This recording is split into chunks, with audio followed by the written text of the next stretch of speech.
ایک جگہ ہے پانی پت، وہاں اس دور میں ہر گھر میں ہر بچہ حافظ، اگر 10 بچے ہیں سب کے سب حافظ، بیوی بھی حافظ، شوہر بھی حافظ، پورے گھر کی چھت کے نیچے سب حافظ۔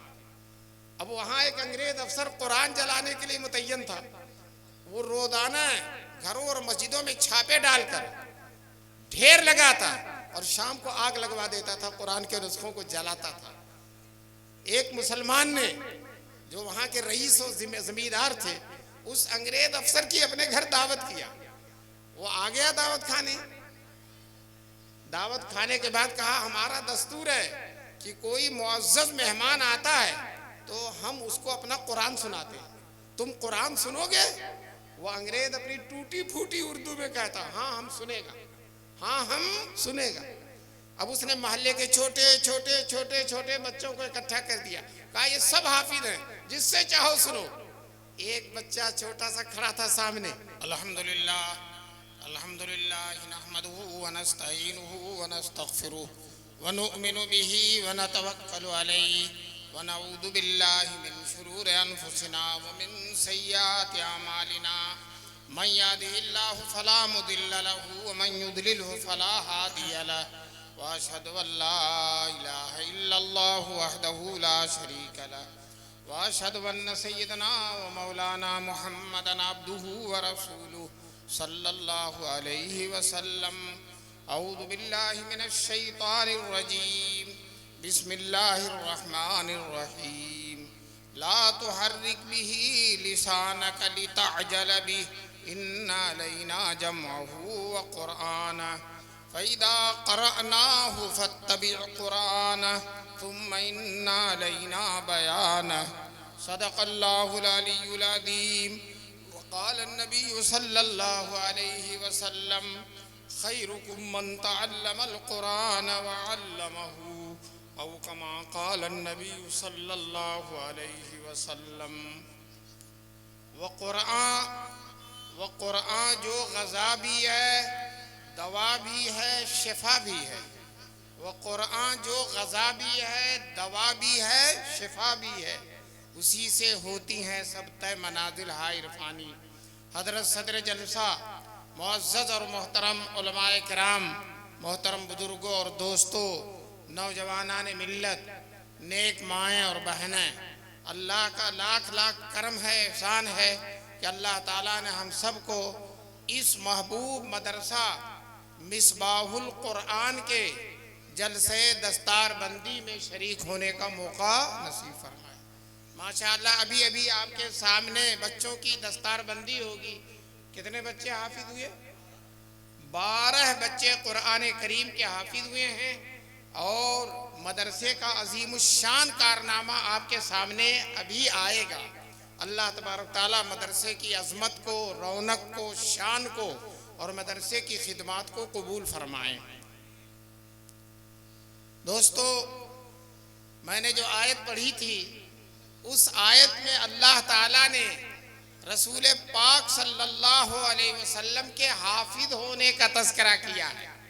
جیسے 11 بچے 12 بچے حافظ ہوئے اور 1400 سال سے امت میں حافظ ہوتے چلے آئے اور قیامت تک ہوتے رہیں گے، یہ رسول پاک صلی اللہ علیہ وسلم کا معجزہ ہے اور اللہ کا لطف و کرم، احسان اور انعام ہے کہ ہماری امت پر اللہ نے قرآن کریم کو بالکل آسان کر دیا ہے۔ وَلَقَدْ يَسَّرْنَا الْقُرْآنَ، اللہ تعالیٰ فرماتے ہیں ہم نے قرآن کو بالکل آسان، چھوٹے چھوٹے بچے جو ابھی کسی لائق نہیں، بالکل معصوم بچے، اور ماشاءاللہ پورا قرآن ان کو یاد ہے۔ ابھی بہت سے مدرسوں میں دستار بندی کا جلسہ ہو رہا۔ ابھی کل ایک مدرسے میں گئے تھے تو 6 بچے ایسے تھے جنہوں نے ایک نشست میں پورا قرآن سنا دیا، ایک بیٹھک میں پورا قرآن سنا دیا۔ دوستو، آج پوری دنیا میں عیسائیوں کی تعداد بہت زیادہ ہے، سب سے زیادہ ہے۔ ایک عیسائی بھی، چاہے مرد ہو، چاہے عورت ہو، چاہے چھوٹا ہو، چاہے بڑا ہو، ایک عیسائی کو بھی انجیل یاد نہیں ہے۔ ایک عیسائی کو بھی انجیل یاد نہیں۔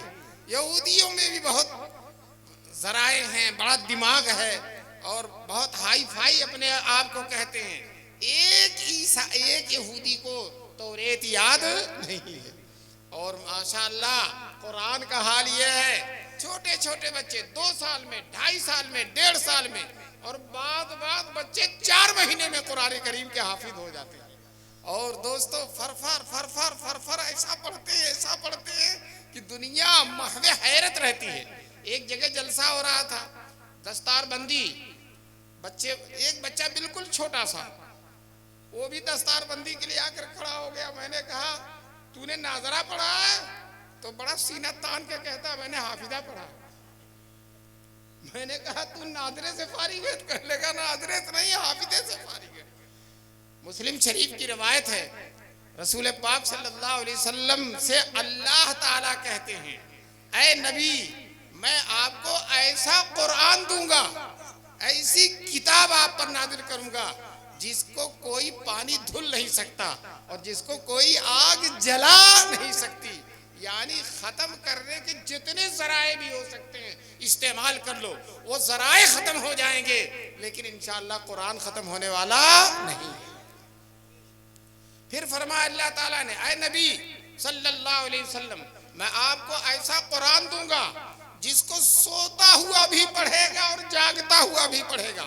مسلمانوں غور سے سنو، ماشاءاللہ کرت پور کے لوگوں کو جلسہ سننے اور مشاعرہ سننے کا بڑا ذوق ہے ماشاءاللہ، اور جو ہے بڑے غور ذوق و شوق سے سنتے ہیں.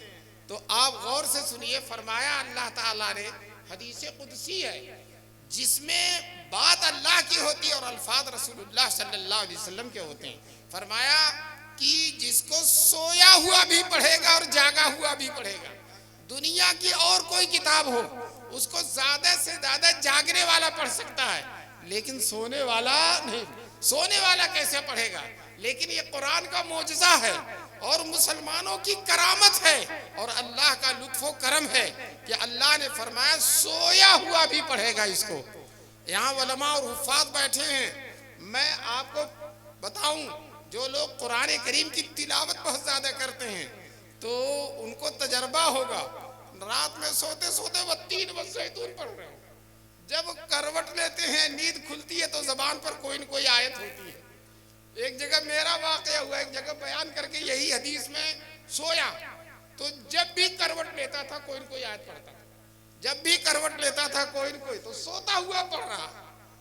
ہمارے دارالعلوم دیوبند کے سابق محتمم جو 60 سال تک دارالعلوم کے محتمم رہے، حکیم الاسلام قاری طیب صاحب رحمۃ اللہ علیہ، ان کے حالات میں لکھا ہے کہ نیند میں سوئے 9 پارہ پڑھ لیا، نیند میں 9 پارہ پڑھ لیا.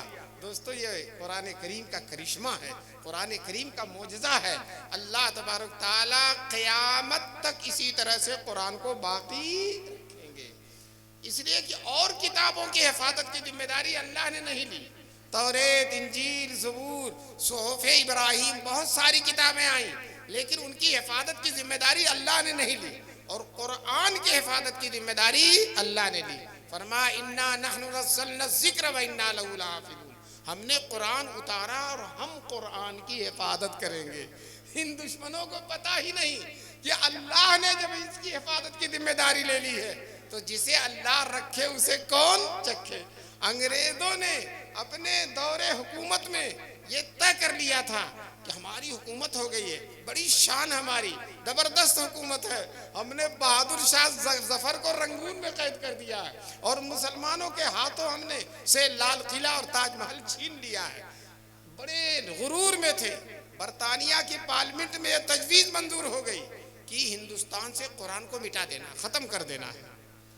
پاگلوں کو یہ نہیں پتا کہ اللہ نے حفاظت کی ذمہ داری دی ہے تو کیسے ختم کرو گے. بہرحال وہاں تجویز منظور ہوئی اور پورے ہندوستان میں ایک وزارت قائم ہو گئی قرآن ختم کرنے کے لیے. جگہ جگہ اس کے دفاتر قائم ہوئے، افسران متعین ہوئے.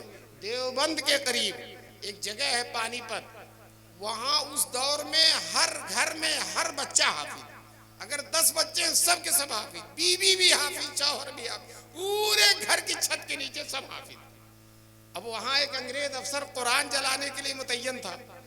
وہ روزانہ گھروں اور مسجدوں میں چھاپے ڈال کر ڈھیر لگاتا اور شام کو آگ لگوا دیتا تھا، قرآن کے نسخوں کو جلاتا تھا. ایک مسلمان نے جو وہاں کے رئیس و زمیندار تھے اس انگریز افسر کی اپنے گھر دعوت کیا. وہ آ گیا دعوت کھانے. دعوت کھانے کے بعد کہا ہمارا دستور ہے کہ کوئی معزز مہمان آتا ہے تو ہم اس کو اپنا قرآن سناتے ہیں. تم قرآن سنو گے؟ وہ انگریز اپنی ٹوٹی پھوٹی اردو میں کہتا ہاں ہم سنے گا، ہاں ہم سنے گا. اب اس نے محلے کے چھوٹے چھوٹے چھوٹے چھوٹے بچوں کو اکٹھا کر دیا. کہا یہ سب حافظ ہیں، جس سے چاہو سنو. ایک بچہ چھوٹا سا کھڑا تھا سامنے. اس سے کہا بیٹے 20ویں پارے سے پڑھو. اس نے اعوذ باللہ بسم اللہ کہہ کے فرفر فرفر فرفر پڑھنا شروع کر دیا. وہ پڑھتا چلا جا رہا ہے اور انگریز شرم سے گڑتا چلا جا رہا ہے. اور وہ دل میں سوچ رہا میں ہی قرآن جلواتا ہوں اور میرے ہی سامنے قرآن پڑھا جا رہا ہے. اسے برداشت نہیں ہوا. اس نے اس بچے سے ڈانٹ کر کہا غلط پڑھ رہے ہو. چھوٹا سا بچہ، وہ بہت بڑا افسر. بچہ بڑے تمتراق سے کہتا صحیح پڑھ رہا ہوں. بچہ تمتراق سے کہتا، بڑی بشاشت کے ساتھ، قوت ایمانی کے ساتھ کہتا ہے میں صحیح پڑھ رہا ہوں، تم غلط ٹوک رہے ہو. دوسرا بچہ کھڑا ہو گیا، تیسرا، 20 بچے کھڑے ہو گئے. چچا تم نے غلط ٹوکا ہے، یہ صحیح پڑھ رہا ہے. چچا کی تو حالت خراب ہو گئی. چچا کی حالت خراب ہو گئی. اس نے سوچا کہ میں قرآن کے نسخوں کو جلا سکتا ہوں لیکن ان معصوم سینوں سے قرآن کو کیسے ختم کر سکتا ہوں. ان معصوم سینوں سے قرآن کو کیسے ختم کر سکتا ہوں. دوستو یاد رکھو قرآن ختم ہونے والا نہیں ہے. اور جب قرآن ختم ہونے والا نہیں تو قرآن پڑھانے والے یا مدارس بھی ختم ہونے والے نہیں ہیں. اور قرآن پڑھنے والے یا حفاظ یا علماء ان کا سلسلہ بھی ختم ہونے والا نہیں ہے. قیامت تک یہ سلسلہ باقی رہے گا. کوئی لاکھ طاقت لگا لے، لاکھ زور لگا لے، ناک رگڑ رگڑ کر مر جائے، لیکن قرآن کے ایک نقطے ایک حرف میں بھی کوئی تبدیلی نہیں کر سکتا. ایسے ہی جیسا کہ غار حرا میں رسول پاک صلی اللہ علیہ وسلم پر اترنا شروع ہوا تھا اور مکے اور مدینے کی گلیوں میں جس طرح سے حضور صلی اللہ علیہ وسلم نے صحابہ کو پڑھایا تھا، آج اسی طرح سے ان مدرسوں کے حجروں میں قرآن کریم پڑھایا جاتا ہے. جس طرح سے حضور نے شین ادا کیا اسی طرح سے ادا کیا جاتا ہے. اور ضاد صاد اور ضا جس طرح سے حضور نے پڑھا اسی طرح سے ہو بہو پڑھا جاتا ہے. دوستو اور یاد رکھو دنیا کی سازشیں ہمارے خلاف جو ہوتی ہیں ان سازشوں سے ہمارا نقصان نہیں ہوتا بلکہ اور فائدہ ہو جاتا ہے، اور فائدہ ہو جاتا ہے. اگر ہمارے خلاف سازش کرنے والوں کو یہ پتا چل جائے کہ ہماری سازش سے ان کا نقصان نہیں ان کا اور فائدہ ہوتا ہے تو دوستو بلا وجہ محنت کرتے ہیں، محنت کرنا چھوڑ دیں. ہمارے حضور صلی اللہ علیہ وسلم نے جب آخری حج کیا تھا عرفات کے میدان میں آپ صلی اللہ علیہ وسلم نے خطبہ دیا تھا اور خطبے کے بعد 1,00,000 صحابہ حضور کو گھیر لیے اور حضور بیچ میں بیٹھ کر حضور نے دعا کیا تھا. بہت ساری دعائیں کی تھی. ایک دعا یہ بھی کی تھی اے اللہ میری یہ امت قیامت تک باقی رہے اور کوئی ظالم و جابر کوئی خونخوار میری امت کو ختم نہ کر سکے. دوستو حضور دعا کر رہے ہیں، صحابہ آمین کہہ رہے ہیں. ابھی دعا کر کے فارغ بھی نہیں ہوئے تھے، آسمان سے قبولیت آ گئی. اللہ نے جبریل امین کو بھیجا، جاؤ میرے محبوب سے کہہ دو آپ کی دعا قبول ہے. جب حضور کی یہ دعا قبول ہے تو مسلمانوں میں اس مقبول دعا کے بلبوتے پہ کہتا ہوں اس دنیا میں کوئی رہے یا نہ رہے ہم تو قیامت تک رہیں گے انشاءاللہ. ہم تو قیامت تک رہیں گے. یہ مدرسے، یہ مسجدیں، یہ منبر و محراب، یہ اوقاف، یہ قبرستان، یہ دارالعلوم دیوبند، مظاہر العلوم سہارنپور اور چپے چپے میں پھیلے ہوئے مدارس انشاءاللہ قیامت تک باقی رہیں گے اور دین کی شمعوں کو جلاتے رہیں گے اور دین کی خدمت انجام دیتے رہیں گے. ایک مدرسہ دارالعلوم دیوبند الحمدللہ ہر سال 1300 1400 1500 عالم پیدا کرتا ہے. 15 ایک مدرسہ اور ایک عالم کسی علاقے میں اگر چلا جاتا ہے پورے علاقے میں کایا پلٹ دیتا ہے. تبدیلی پیدا کر دیتا ہے. ایک مسجد میں اگر امامت کرتا ہے سارے مقتدیوں کی حالت کو بدل دیتا ہے. کسی محلے میں پہنچ جاتا ہے, کسی قصبے میں, کسی شہر میں پہنچ جاتا ہے, دوستو وہاں ایمان اور علم اور شریعت کا چراغ جلا دیتا ہے. اللہ تعالیٰ نے اتنا بافید بنایا ہے.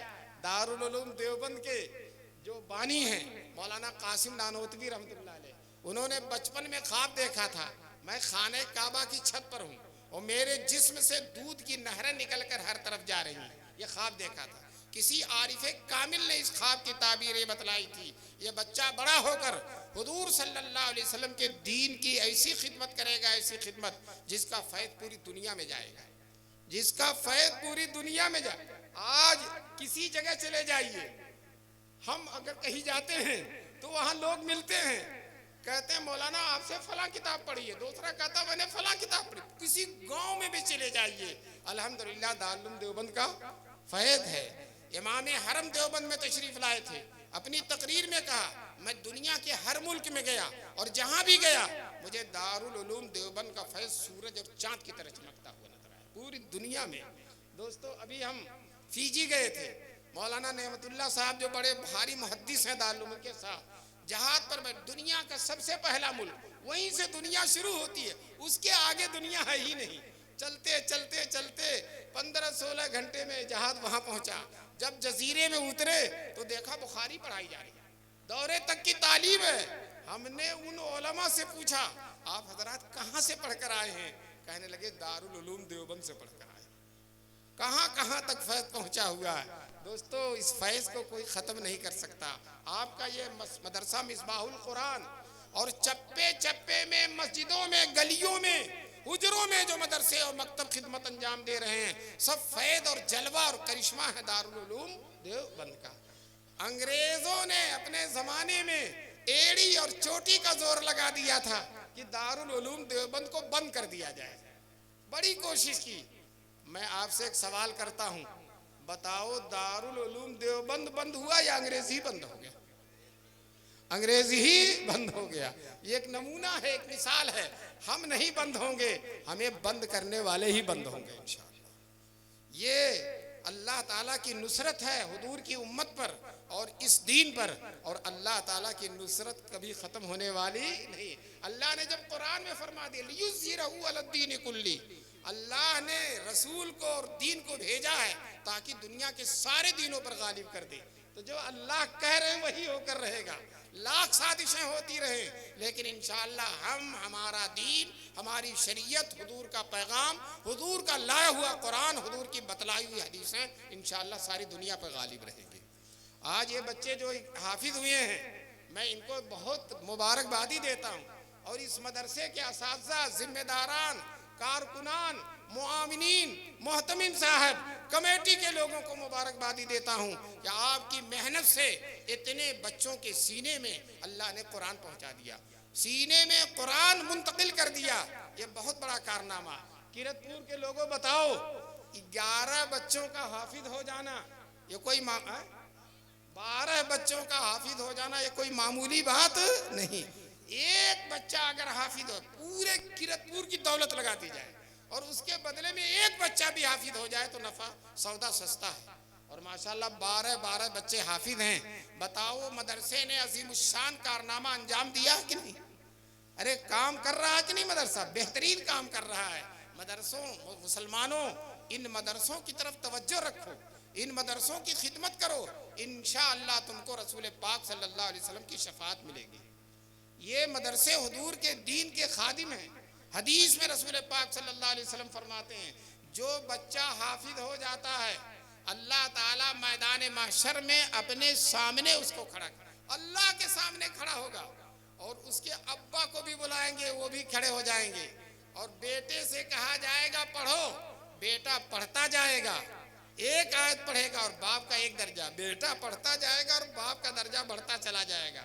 ہمارے دارالعلوم دیوبند کے سابق شیخ الحدیث حضرت مفتی سعید صاحب, اللہ ان کی قبر کو نور سے بھر دے, اس حدیث کو سنا کر کہتے تھے لطیفے کے طور پر, ڈنڈا کھایا بیٹے نے اور درجہ بڑھانا باپ کا. کیوں؟ یہ حافظ آسانی سے نہیں ہوتے ہیں. ڈنڈا کھا کر, تھپڑ کھا کر, صبح صبح تھپڑ کا ناشتہ ملتا ہے, جب یہ بچے قرآن کریم کے حافظ ہوتے ہیں دوستو، بیٹا پڑھتا جائے گا اور باپ کا درجہ بڑھتا چلا جائے گا۔ وہ لوگ جن کے 6 بیٹے تھے، 7 بیٹے تھے، ایک کو بھی حافظ نہیں بنایا، وہ کفے افسوس ملیں گے، کاش کہ میں اپنے ایک بیٹے کو حافظ بنا دیتا، آج میرا بھی درجہ بڑھتا چلا جاتا۔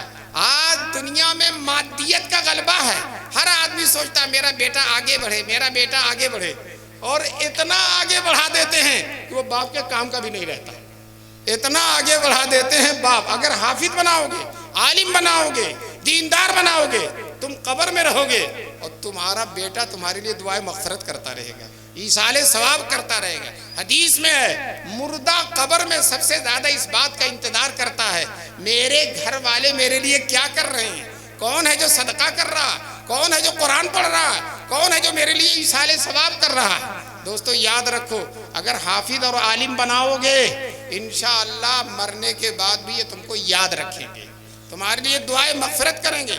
میں نے علماء کو دیکھا ہر نماز کے بعد دعا کرتے ہیں اللہ میرے ابا اور اماں کی مغفرت فرما، اور جب بقرعید آتی ہے ابا کے لیے الگ بکرا اور اماں کے لیے الگ بکرے کی قربانی کرتے ہیں۔ حج کرنے جاتے ہیں، عرفات میں، منی میں، مزدلفہ میں، ہر جگہ دعا کرتے ہیں اے اللہ میرے ابا اور اماں کی مغفرت فرما۔ یہ مولوی اور حافظ یہ بڑے وفادار ہوتے ہیں، یہ کبھی اپنے ابا اور اماں کو مرنے کے بعد بھی بھولیں گے نہیں۔ اور اگر کچھ اور بنا دو گے ٹھیک ہے وہ ترقی کرے گا لیکن تمہارے کام کا نہیں، دنیا میں بھی بہت بڑی نوکری مل جائے گی اور بیوی کو لے کر بچوں کو لے کر وہاں جہاں نوکری وہیں چلا جائے گا، تمہاری خدمت کے لیے نہیں ملے گا۔ اور مرنے کے بعد دعائیں مغفرت تو بہت دور کی بات ہے، لیکن حافظ اور عالم انشاءاللہ اپنے ماں باپ کو یاد رکھیں گے۔ ایک لڑکا حافظ تھا، اپنے ماں کی قبر پر جا کر روزانہ قرآن پڑھتا تھا۔ ایک دن اماں خواب میں آئی اور خواب میں آ کر کہنے لگی بیٹے میری قبر پر آ کر فوراً قرآن نہ پڑھا کر، تھوڑی دیر رک جایا کر۔ یہ ماں نے خواب میں کہا۔ عالم حافظ بڑے تیز ہوتے ہیں، خواب ہی میں حافظ صاحب پوچھتے ہیں اماں ایسا کیوں کہہ رہی ہیں، میں آپ کی قبر پر آ کر فوراً تلاوت نہ کروں، تھوڑی دیر رک جاؤں، ایسا کیوں کہہ رہی ہیں؟ ماں نے کہا بیٹے جب تو میری قبر پر آتا ہے اور قرآن پڑھنا شروع کر دیتا، تیرے منہ سے لے کر میری قبر تک اتنا نور ہوتا ہے کہ اس نور کی کثرت سے تیرا چہرہ نہیں دیکھ پاتی، اس لیے 1 منٹ کھڑے رہا کرو پھر پڑھا کرو تاکہ میں تیرا چہرہ دیکھوں۔ یاد رکھو مردہ ہمارے نزدیک مردہ ہے، با منو تو مردہ با حق زندہ است، ہمارے اور آپ کے لیے تو مردہ ہے لیکن اللہ کے سامنے وہ کیا ہے بولو، زندہ ہے۔ اور اس کو احساس ہوتا ہے بیٹا اگر پڑھتا ہے، صدقہ کرتا ہے، قرآن پڑھتا ہے، ابا اور اماں کو پتہ چلتا ہے اور وہ خوش ہوتے ہیں کہ ہمارے ابا اور اماں نے، ہمارے بیٹے نے ہمارے لیے قرآن پڑھا۔ اس لیے اگر چاہتے ہو کہ قبر میں قرآن پڑھا جائے، ایک بات اور بتا دوں کہ قبر میں سب کو جانا ہے، کوئی ایسا نہیں جو نہ جائے، کوئی بھی نہیں کہہ سکتا کہ میں نہیں جاؤں گا، کل نفس ذائقۃ الموت۔ ایک لطیفہ یاد ہے، ایک فقیر تھا، اس کی پگڑی لے کر کوئی بھاگ گیا شہر کی طرف اور فقیر الٹے جا کر قبرستان کے گیٹ پر بیٹھ گیا۔ کسی نے کہا فقیر تجھ سے زیادہ بیوقوف کون ہے، پگڑی تیری شہر کی طرف گئی اور تو قبرستان کے گیٹ پر بیٹھا۔ فقیر بڑی سادگی سے کہتا کہیں بھی جائے یہیں آئے گا، کہیں بھی جائے یہیں آئے گا۔ تو میں بھی آپ سے کہتا ہوں وائٹ ہاؤس میں رہیے، جہاد میں رہیے، ایئر کنڈیشن میں رہیے، لیکن ایک دن قبر میں جانا ہے۔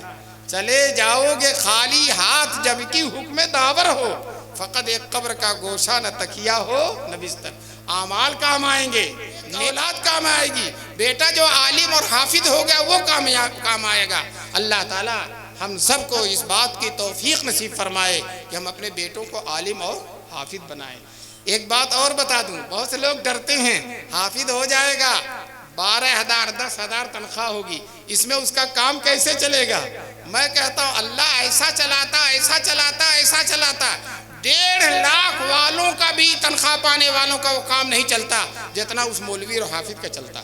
بڑی برکت ہے، بڑی شان ہے دوستو، جو ہے اللہ تعالیٰ اس کو ایسا کھلا دیتے ہیں، ایسا کھلا دیتے ہیں علم دین کی برکت سے، قرآن کی برکت سے، کہ بڑی بڑی تنخواہ والوں کو وہ نصیب نہیں۔ آپ کے 2 بیٹے ہیں، ایک کو مولوی بنا دیجئے اور ایک کو کچھ اور بنا دیجئے، آپ دیکھیے کس کے چہرے پر رونق زیادہ ہے، آپ دیکھیے کس کی زندگی سکون سے گزر رہتی ہے۔ علم دین میں، اس علم میں جو ہمارے حضور کے سینے سے منتقل ہو کر ہمارے پاس پہنچا ہے، اس سے بڑھ کر سکون کسی چیز میں نہیں ہے۔ اللہ تبارک تعالی ہم سب کو ان باتوں پر عمل کرنے کی توفیق نصیب فرمائے۔ مولانا جاوید اختر، انہوں نے سال گزشتہ بھی مجھے دعوت دی تھی، لیکن کسی عذر کی وجہ سے میں نہیں آ سکا تھا، تو میں نے ان سے کہا تھا آئندہ جب بھی بلائیں گے میں آؤں گا، تو وعدہ پورا کرنے کے لیے آ گیا ہوں۔ اب میں بڑے بڑے جلسوں میں جانے کے لائق نہیں رہا، اور نہ دیر تک جاگنے کے لائق رہا۔ ابھی کل مولانا محمد احمد صاحب کے یہاں بھی آنا ہے، اور آج ہی سے ان سے کہہ رہا ہوں کہ مجھے جلدی چھٹی دے دیجیے گا۔ ابھی کافی 2-2.5-3 گھنٹہ چل کر دیوبند جانا ہے۔ آپ لوگ تو جلسے سے فارغ ہو کر گھر جا کے سو جائیں گے، اور 3 گھنٹہ دیوبند جانا ہے۔ اس لیے میں، اگرچہ آپ حضرات بڑی غور سے سن رہے ہیں، لیکن جتنی باتیں میں نے کہہ لی ہیں، اللہ تعالی ہم سب کو ان باتوں پر عمل کرنے کی توفیق نصیب فرمائے۔ وآخر دعوانا ان الحمد للہ رب العالمین۔